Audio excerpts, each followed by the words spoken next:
कोल्हापूर शहराच्या हद्दवाढीची प्रक्रिया सुरू करण्याच्या सूचना मुख्यमंत्री आणि दोन्ही उपमुख्यमंत्र्यांनी मंगळवारी मुंबईत झालेल्या बैठकीत दिल्यात. त्यानंतर हद्दवाढीत समाविष्ट होणारी प्रस्तावित 20 गावातील लोकप्रतिनिधी आक्रमक झालेत. आज या गावातील सरपंचांची कोल्हापुरात बैठक आयोजित करण्यात आली होती. गावं आमच्या हक्काची आहेत, कुणाच्या बापाची नाहीत अशा घोषणा देत हद्दवाढ आम्ही कदापि होऊ देणार नाही, हद्दवाढीला आमचा विरोधच असल्याचं या बैठकीत स्पष्ट करण्यात आलं.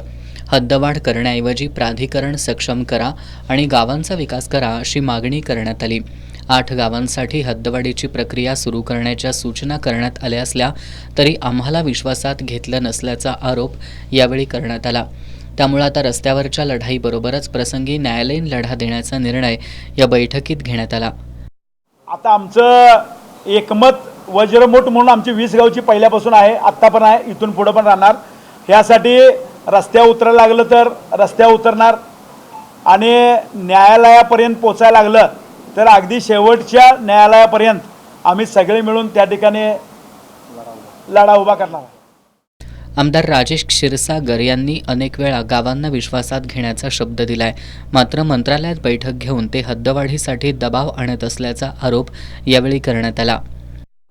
राजेश क्षीरसागरांच्या बरोबर चर्चा आमची झालेली नाही. आता 1-2-3 दिवसामध्ये त्यांनी सांगितले त्यांना विश्वासात घेऊया, पण हे विश्वासात घ्यायचं हे राहिलं बाजूला. पण मुख्यमंत्र्यांच्या जवळ बसून त्यांनी डायरेक्ट तिकडं अटॅक करायचा प्रयत्न चालू आहे. उजळाईवाडीचे सरपंच उत्तम आंबवडे, गडमोडीशिंगीच्या सरपंच अश्विनी शिरगावे, उपसरपंच तानाजी पाटील, गांधीनगरचे सरपंच संदीप पाटोळे, सामाजिक कार्यकर्ते किरण अडसूळ आदींनी मनोगत व्यक्त करत हद्दवाढीला गावांचा विरोध असल्याची भूमिका स्पष्ट केली.